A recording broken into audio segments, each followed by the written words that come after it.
আহা, আজকে কচি হরিণের কাবাব বানিয়ে খাবো।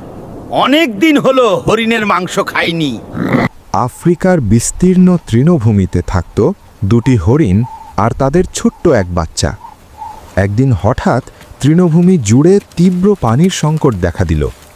হরিণ মা আর বাবা বাচ্চাটাকে আদর করে বলল, তুমি এখানেই থাকো বাবা, আমরা পানি খুঁজে নিয়ে আসি।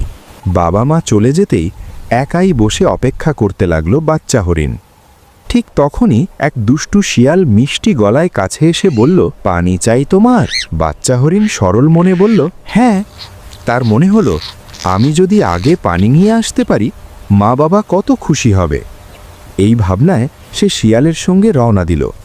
কিন্তু শিয়াল তাকে নিয়ে গেল এক গোপন গুহার ভেতরে।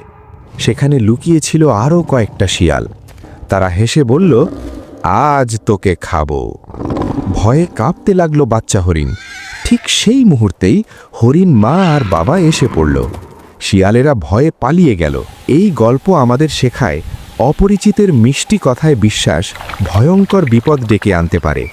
শিশুদের একা ছেড়ে না যাওয়া আর সব সময় সাবধান থাকাই নিরাপত্তার প্রথম শর্ত।